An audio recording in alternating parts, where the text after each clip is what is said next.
답을 알고 있는 내가 도와라 라는 말씀의 제목으로 함께 은혜 나누기 원합니다. 독일의 의사인 플러첸 박사님들과 함께 북한에서 중국 국경을 넘어오는 분들을 돕는 탈북자 사역을 하던 20대 여성 간호사가 있었어요. 독일 소속의 NGO 단체에서 이 탈북자 사역을 하고 있었던 사람인데 열심히 이제 탈북자 사역을 하다가 중국 공안에게 잡히고 말았습니다. 체포되고 말았습니다. 그래서 한 기자가 이 자매에게 질문을 했어요. 왜 당신이 그런 위험한 일을 하느냐 하고 이 여자 간호사에게 물었습니다. 그랬더니 20대 여성 간호사가 이렇게 대답을 했어요.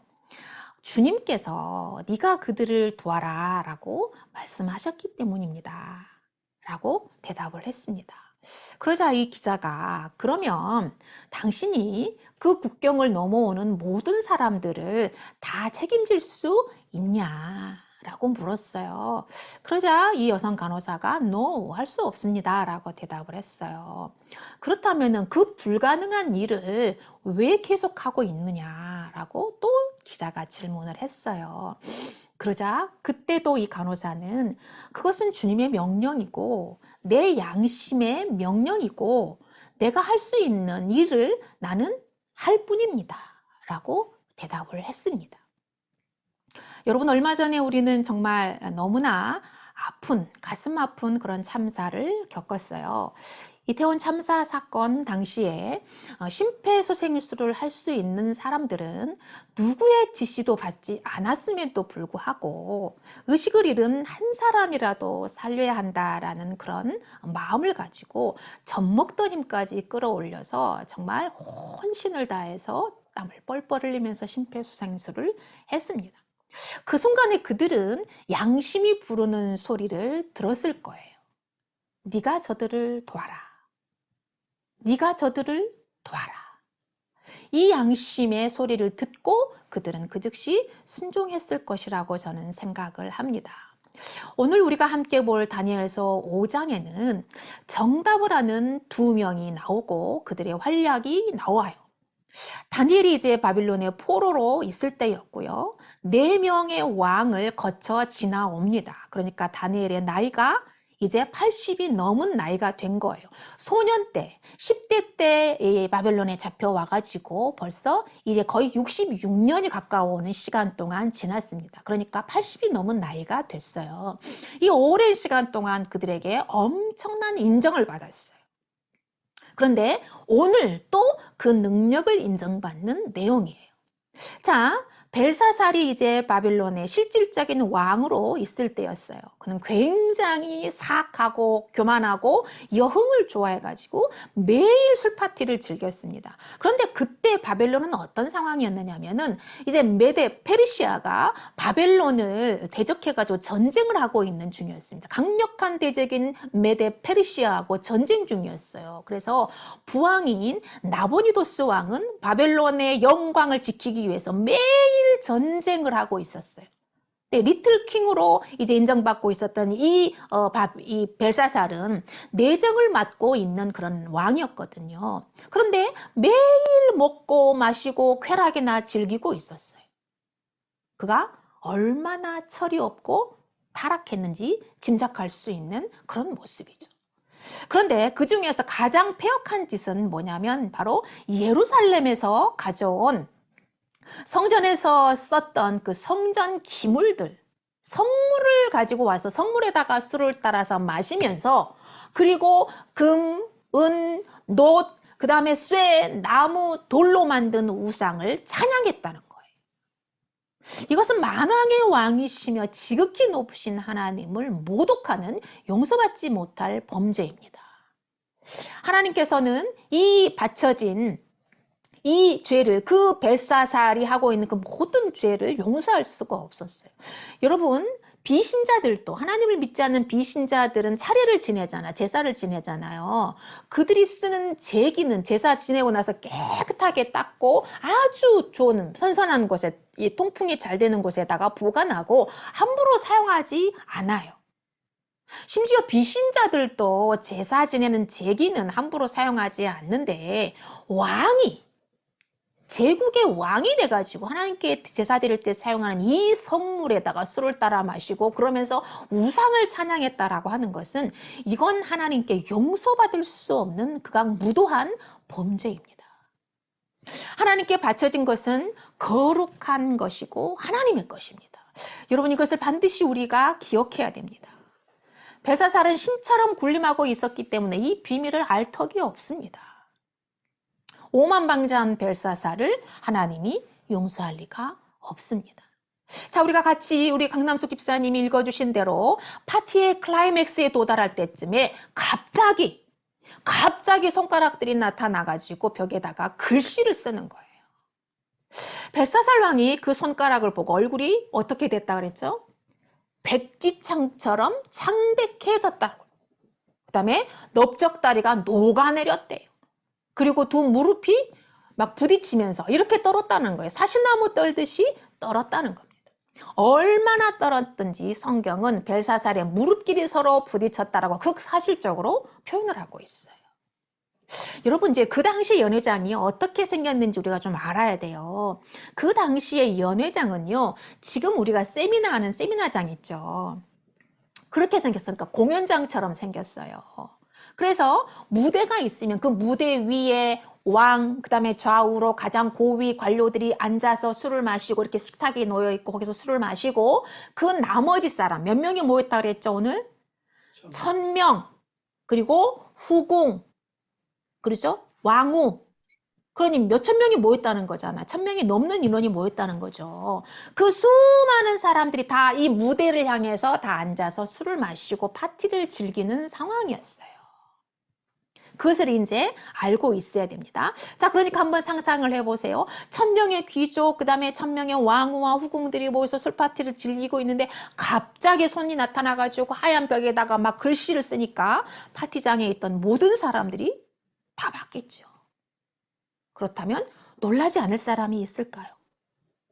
모두 놀라고 정신줄을 놓고 즐기던 파티 중에 갑자기 이런 이벤트가 일어나니까 일시에 흥이 다 깨져버리고 파티는 끝나고 말았습니다. 궁 안에 막 비명소리, 고함소리가 들리면서 아비규환이 되고 말았어요. 여러분은 화려하고 풍족하고 넘치는 삶입니다. 마음 먹은 것은 무엇이든지 다 할 수 있는 삶이에요. 그것이 바로 바빌론 왕의 삶입니다. 왜냐하면 그 당시 바빌론이 최고 강대국이었으니까. 벨사살은 그 강대국의 리틀 킹이었기 때문에 자신이 원하는 건 뭐든지 다 할 수 있는 거예요. 그런데 그 흥이 와장창 깨져버렸고 끝나버렸다. 누구도 그의 흥을 깨질 수가 없습니다. 누구도 그의 흥을 멈출 수가 없어요. 그랬다가는 죽음이니까. 오직 한 분, 오직 하나님만이 그것을 멈출 수가 있습니다. 그런데 오늘 무엇이 나타났다고 했죠? 하나님이 보낸 손들이 나타나서 흥을 멈추게 하고 흥을 깨뜨렸다라고 하는 거예요. 여러분들 모든 인생의 생사화복은 하나님의 손에 달렸다라고 하는 것을 극명하게 명백하게 보여주는 말씀입니다. 그러므로 여러분 우리는 하나님의 손에 잡혀야 됩니다. 하나님의 손에 잡혀야 우리 인생이 풀리고 막혔던 인생이 풀리고 닫혔던 것도 열리게 되는 것입니다. 할렐루야. 여러분 벨사살 왕이 왜 맨날 술파티를 하고 로마 시대 황제들 여러분 다 아시죠? 로마가 왜 망했는지 아시죠? 로마 시대 황제들과 귀족들은 토하는 약을 먹으면서까지 계속 먹고 토하는 삶을 살았을까요? 왜 그랬을까요? 뭐가 부족해서 그랬을까요? 아니에요. 공허하니까 그런 것입니다.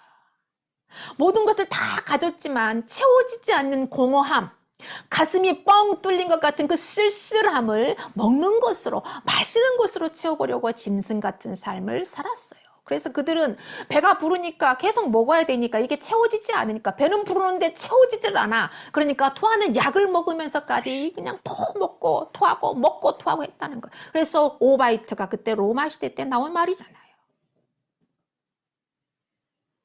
여러분 그러나 먹어도 헛헛하고 텅 빈 가슴 메워지지 않았습니다. 오직 예수 그리스도를 만날 때 공허함이 채워지는 것을 믿으시기를 바랍니다. 이 땅의 흥은 영원하지 않습니다. 반드시 깨지는 날이 옵니다. 그런데 중요한 것은 여러분, 그날이 예고 없이 온다는 거예요. 몇 날, 몇 월, 며칠에 너의 흥이 끝날 거야. 너의 인생이 끝날 거야. 라고 예고하고 온다면 사람들이 준비할 거예요. 그런데 예고 없이 흥이 끝나는 날이 온다는 겁니다. 깨지지 않는 흥을 주시는 분을 만나야 돼요. 바로 예수 그리스도십니다. 아멘. 여러분, 흥을 멈추게 하는 분이 하나님이라면 반대로 흥을 다시 시작하게 되는 분도 하나님이라는 거예요. 믿습니까? 아멘. 하나님 백성들의 삶은 세상 사람들의 눈에 볼 때 초라하고 비루해 보이고, 야, 굳이 왜 그렇게 사니? 왜 그렇게 살아? 재미없이 살아? 이런 말을 듣기도 하고 핀잔을 듣기도 해요. 이 땅에 흥이 깨지는 날이 온다는 것을 우리는 알기 때문에 그 흥에, 세상적인 흥의 마음을 빼앗기지 않는 거예요. 세상의 흥과 비교할 수 없는 흥을 우리는 날마다 즐기며 살아가고 있습니다. 바로 주님이 계시고 주님의 말씀이 날마다 우리와 함께하기에 우리는 흥부자입니다. 여러분 따라해 보실까요? 나는 흥부자이다. 나는 흥부자이다. 나는 흥부자이다. 네, 천국에서는 더 충만한 흥부자로 살게 될 것입니다. 여러분 출애굽기 15장에 보면은 마라의 쓴물이 단물로 바뀐 사건이 나와요. 이스라엘 백성이 이집트를 탈출해서 홍해 바다를 건너고 광야를 약 3일 정도 걸어갔습니다. 홍해를 막 건넜을 때는요, 눈앞에 막 펼쳐진 하나님의 역사하심을 보고 감격해가지고 놀라서 불평불만도 없이 하나님만을 막 찬양하면서 행진을 해요. 모세의 노래라는 유명한 노래가 미리암의 노래라는 것도 나옵니다. 자, 그런데 3일이 지났어요. 그러니까 이제 이집트에서 나올 때 막 생수를 다 들고 나왔거든요. 여러분 얼마나 힘들게 광야 생활을 했는지 상상을 한번 해보셔야 돼요. 그냥 가볍게 몸만 나온 게 아니에요. 먹을 음식들, 생수까지 다 짊어지고 나왔으니 얼마나 고통스럽고 힘들었겠어요. 그런데 3일째가 되니까 어떻게 됐다고요? 생수가 다 떨어져 버렸어요. 그리고 그 길은 광야, 사막이에요. 사막 얼마나 뜨거운지 아시잖아요. 그러니까 뭐 그냥 3일 간 게 뭐 다행히 길게 간 거죠. 3일 동안 물이 간 게 길게 간 거지. 얼마나 목이 그냥 갈증이 심하게 나냐면 목이 타들어갈 정도예요. 그런데 3일 광야길로 걸을 때 드디어 물이 있는 오아시스 마라에 도착을 해요. 막 총알같이 달려가가지고 막 허겁지겁 물을 마셨어요. 그런데 이게 웬일이에요? 물이 써서 마실 수가 없는 거예요. 물이 써서 마실 수가 없는 거예요. 그러니까 3일 전에는 그렇게도 하나님을 찬양하던 이 이스라엘 백성들이 그 하나님을 찬양하던 이 입술로 모세를 원망합니다. 우리가 이 광야에서 죽게 생겼다. 왜 우리를 끌고 나왔냐. 모세를 원망하고 불평합니다. 그들은 답을 몰랐어요. 그들은 답을 몰랐기 때문에 불평하고 근심하면서 목말라 죽겠다고 분노했지만 모세는 답을 알고 있었어요. 그래서 원망하지 않고 하나님께 부르짖었습니다. 그러자 하나님은 즉각 모세의 부르짖음을 듣고 문제를 해결해 주셨죠. 한 나무를 가리키면서 그 나뭇가지를 던져라. 모세가 하나님 말씀대로 순종해서 나뭇가지를 그 쓴물에다가 던지자 쓴물이 단물이 되었어요. 물이 달게 되었다라고 했습니다. 할렐루야. 참으로 놀라운 일이 벌어진 것입니다. 여러분 정답은 하나님이라는 것이죠. 정답은 하나님이라는 것입니다. 정답을 알고 있는 모세가 그들과 함께 있었기 때문에 그들은 죽음에서 구원받았다는 것이에요. 여러분 이스라엘 백성들이 이제 어떻게 되었을까요? 쓴물이 단물로 바뀌었으니까 불평이 감사로 바뀌고 슬픔이 기쁨으로 바뀌고 깨졌던 흥이 다시 회복되었습니다. 할렐루야. 여러분 내 인생의 흥은 깨졌다. 이제 내 인생의 흥은 없다라고 단념하고 계십니까? 이제 내 생에는 소망이 없다라고 포기하고 계십니까? 여러분 우리가 예배 시작하기 전에 김장 얘기했잖아요. 지금 김장철이에요. 포기는 배추 셀 때 쓰는 말이에요. 네, 여러분 절대로 포기라는 말 사용하지 마시기 바랍니다. 하나님께 답이 있습니다. 우리는 하나님의 백성이고 하나님은 우리의 아버지이십니다. 아버지가 우리를 책임을 안 지면 누구를 책임지시겠습니까? 그러므로 절대로 내 인생의 흥은 깨졌다, 난 더 이상 소망이 없다라고 단념하거나 포기하지 마시고 하나님을 바라보시기를 바랍니다. 하나님이 여러분을 아멘. 포기하지 않았는데 여러분이 왜 포기하고 하십니까? 하나님 안에 흥이 회복시킬 답이 있습니다. 끊어졌던 흥을 다시 회복시킬 답이 하나님 안에 있습니다.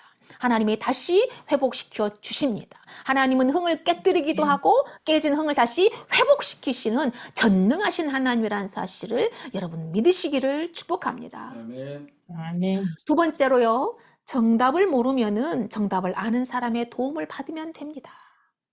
내가 정답을 모르면 정답을 알고 있는 사람의 도움을 받으면 되는 거예요. 자, 벨사살은 바빌론의 모든 지혜자들을 다 불러요.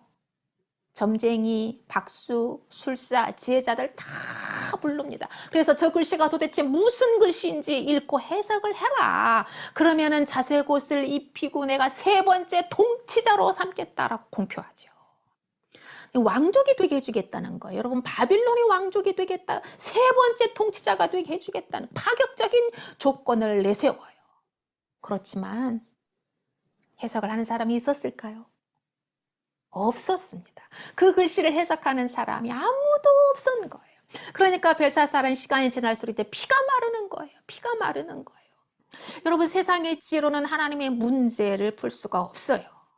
출제자의 의도를 모르잖아요. 출제자의 의도를 모르기 때문에 절대로 풀 수가 없는 거예요. 오직 하나님의 영에 감동된 자, 오직 성령이 함께하는 자만이 이 글씨를 풀어낼 수가 있다는 것입니다. 이제 벨사살이 사색이 되어가지고 거의 실신 직전일 때 깨진 파티장에 누군가 나타나요. 누가 나타났을까요? 10절부터 12절을 우리 같이 읽겠습니다. 10절부터 12절 시작. 왕비가 왕과 그 귀족들의 말로 말미암아 잔치하는 궁에 들어왔더니 이에 말하여 이르되 왕이여 만수무강하옵소서. 왕의 생각을 번민하게 하지 말며 얼굴빛을 변할 것도 아니니이다. 왕의 나라에 거룩한 신들의 영이 있는 사람이 있으니 곧 왕의 부친 때에 있던 자로서 명철과 총명과 지혜가 신들의 지혜와 같은 자니이다. 왕의 부친 느부갓네살 왕이 그를 세워 박수와 술객과 갈대아 술사와 점쟁이의 어른을 삼으셨으니 왕이 벨드사살이라 이름하는 이 다니엘은 마음이 민첩하고 지식과 총명이 있어 능히 꿈을 해석하며 은밀한 말을 밝히며 의문을 풀 수 있었나이다. 이제 다니엘을 부르소서. 그리하시면 그가 그 해석을 알려드리리이다 하니라. 아멘. 아멘. 이 중요한 아주 중요한 포인트에 해결사가 없었다는 거예요. 이 중요한 포인트에 바빌론에는 그것을 해결할 사람이 단 한 명도 없었다는 거예요. 그런데 항상 세상의 위기 때에 가장 중요한 포인트에 누가 나타나냐면 하나님의 사람들이 짜잔 하고 등장한다는 거예요. 자, 이 왕비가 지금 갑자기 이 왕비는 뒷방 늙은이거든요. 벨사살의 아내 와이프가 아니에요. 올해 선조 왕의 그 아내, 그러니까 지금 우리나라 조선시대로 말하면 데뷔마마 정도 돼요. 그러니까 이미 시대가 지났기 때문에 뒷방 늙은이로 있는데 갑자기 이 뒷방 늙은이가 왜 나오냐는 거예요. 여러분, 잊혀진 늙은 예언자인 다니엘을 다시 세계의 무대에 등장시키기 위해서 하나님이 이 늙은 뒷방 늙은이를 등장시키는 거예요. 그리고 이태호는 다니엘의 사역 활동을 다 알고 있는 사람이에요. 꿈도 해석하고 은밀한 말을 해석해내고 비밀에 숨겨진 것을 다 해석해내고 아무도 풀 수 없는 의문을 다 풀어냈던 사람이라는 걸 이태호가 정확하게 알고 있는 거예요. 그래서 이 어려운 문제를 풀 수 있는 사람은 누구다? 오직 다니엘뿐이다 라는 것을 알았어요. 그래서 태후가 와가지고 이제 이 다니엘을 소개하는 겁니다. 다니엘의 나이는 벌써 80세가 넘었다고 말을 했죠. 잊혀진 사람이었습니다. 그러니까 벨사살도 다니엘에 대해서 정확하게 몰라. 정보가 없어요. 그러나 태후는 다니엘에 대한 믿음이 확실했어요. 그래서 태후가 사시나무 떨듯이 벌벌 떨고 있는 벨사살 왕에게 다니엘을 확신 있게 축찬합니다. 그러면서 뭐라고 말을 해요? 왕이여, 걱정하지 마세요. 걱정하지 마세요. 하나님의 영, 거룩한 신들의 영이 함께하는 다니엘이 글씨를 풀어줄 것입니다. 할렐루야. 아멘. 네. 문제를 다니엘에게 던져버리고 왕은 마음 편하게 있으라는 거예요. 여러분, 이 태후의 믿음이 우리보다 낫지 않습니까? 문제를 던져버리라는 거예요. 문제를 다니엘한테 던져버려라. 이건 무슨 말이냐면 하나님의 신에 감동된 자, 바로 성령님께 던지라는 거예요. 우리한테. 예수님께 던져버리고 그냥 마음 편하게 두 다리 쭉 뻗고 자라 이 말입니다. 여러분, 벨사살과 태후의 다른 점이 뭐죠? 벨사살은 근심하고 두려워 떠는데 태후는 초연하다는 거예요. 전혀 떨지 않아. 눈썹 하나 떨지 않습니다. 그 차이는 뭘까요? 정답을 모르는 것과 정답을 아는 차이예요. 우리가 시험 볼 때도 정답을 알면 뭐 긴장 안 하잖아요. 그냥 술술 풀잖아요. 1번부터 그냥 쫙쫙 풀어 나가잖아요. 모르면 1번 문제부터 득 걸려가지고 그냥 나머지 풀지도 못해. 시간 모자라가지고. 바로 이겁니다. 문제의 답을 알면 고민하지 않고 걱정을 천원어치도 하지 않아요. 우리가 머리를 싸매고 근심하는 이유는 답을 모르기 때문에 그러는 거죠. 그죠? 문제를 십자가에다가 던지면 되는데 십자가를 생각해내지 못하는 거예요. 그쵸? 십자가를 생각하지 못하는 거예요. 그냥 십자가에 던져버리고 우리는 두 다리 쭉 뻗으면 되는데 십자가가 너무 멀리 있어. 그래서 생각해내지를 못하고 찾아내지를 못한다는 거죠. 여러분, 우리 앞에 놓인 문제를 우리의 능력으로 다 풀 수가 없습니다. 쉽고 아는 문제는 누구나 다 풀 수 있어요. 그러나 고난도의 문제는 풀 수가 없습니다. 우리의 신앙이 어린아이 때는 쉬운 시험만 합니다. 그러나 신앙이 성장할수록 레벨이 올라가면 올라갈수록 이제 문제가 어려워진다는 거예요. 시험이 어려워진다는 거예요. 왜? 능히 그것을 풀 수 있으니까, 풀어낼 만한 이게 이제 능력이 됐으니까, 레벨이 됐으니까 그런 문제를 주는 거예요. 그러나 정답을 모를 때는 예수님의 도움을 받아야 됩니다. 성령님의 도움을 받아야 됩니다. 십자가에 모든 정답이 있습니다. 할렐루야.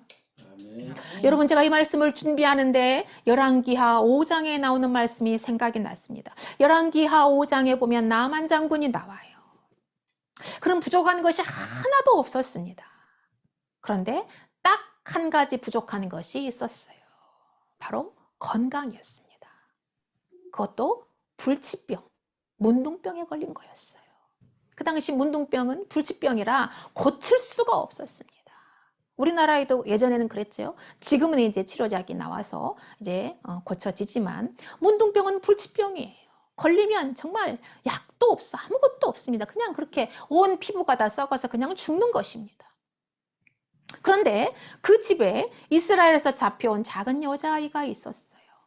나만 장군의 아내, 와이프의 수종을 드는 종이었습니다. 아주 작은 여자아이예요. 근데 이 여자아이가 보니까 자기 그 주인님 나만 장군이 너무 불쌍한 거예요. 다 가졌는데 아무 부족한 거 없이 다 가졌는데 불치병에 걸려가지고 저렇게 비참하게 죽어가는 모습이 너무너무 불쌍한 거예요. 여러분, 지금 누가 누구를 불쌍히 여기는 거예요? 아니, 나만 장군이 여종을 불쌍히 여겨야지. 아니, 무슨 지금 이거 바뀐 거 아니에요? 아니, 이스라엘에서 잡혀온 포로로 노예로 잡혀온 이 작은 여자아이가 자기 주인을 지금 불쌍히 여기고 있다는 거예요. 말이 됩니까, 이게? 근데 이 여자아이는 너무 불쌍한 거예요. 이 나만 장군이 너무너무 불쌍한 거예요. 그래서 조심스럽게 이 문제를 해결할 수 있는 방법을 알려줘요. 주인님이 우리 고향에 엘리사 선지자가 있는데 그분에게 기도 한 번만 받으면 나을 것 같다. 그러니까 정보를 주는 거예요. 그 여자에게 정보를 받은 나아만 장군은 엘리사에게 득달같이 달려가죠. 그래서 그 불치병, 문둥병을 치료받습니다. 할렐루야. 아멘. 치료받습니다. 여러분, 벨사살 왕과 나아만 장군은 이방인이었다는 것을 여러분 아셔야 됩니다. 이스라엘 민족이 아니고 이방인이었다라고 하는 거예요. 그러나 하나님을 알고 있는 사람과 함께 살았다는 것이 엄청난 복이었습니다. 내가 정답을 모르면 정답을 아는 사람에게 도움을 받으면 되는 거예요. 여러분, 우리가 신앙생활 하지만 정답을 다 모른다고 했죠. 정답을 아는 사람이 있습니다. 누가 알고 있을까요? 여러분보다 신앙을 오래 하신 신앙의 선배, 그리고 담임 목사, 그리고 성령님, 예수님, 하나님은 다 알고 있습니다. 그러므로 도움을 받으면 되는 것입니다. 할렐루야. 예수 아멘. 그리스도에게 모든 답이 있습니다. 예수님께 여러분 도움을 받는 여러분 되시기를 축복합니다. 아멘. 마지막 세 번째로 답을 알고 있는 사람이 알려줘야 됩니다. 인생의 정답을 알면 근심할 필요가 없어요. 정답을 모르기 때문에 우리가 근심하고 뼈가 마르죠. 여러분, 우리 주변을 한번 돌아보세요. 정답을 몰라서 근심하고 걱정하고 불안에 떨고 있는 사람들이 너무나 많습니다. 인생의 방황은 예수님을 만날 때 끝이 납니다. 여러분, 돈 많이 벌고 성공한 사람들의 마음이 편할까요? 그들 행복할까요? 아닙니다. 행복하고 하지 않고 불안합니다. 신경안정제를 안 먹으면 불안해서 일이 손에 안 잡히고, 수면제를 안 먹으면 잠을 못 잡니다. 여러분, 대기업의 유명한 2세가 프로포폴에 중독돼가지고 보도에 나왔던 거 아시죠? 그가 뭐가 부족해서, 우리나라의 최고 재벌 2세인데 무엇이 부족해서 잠을 못 잘까요? 왜 행복하지 않을까요? 그렇습니다. 여러분,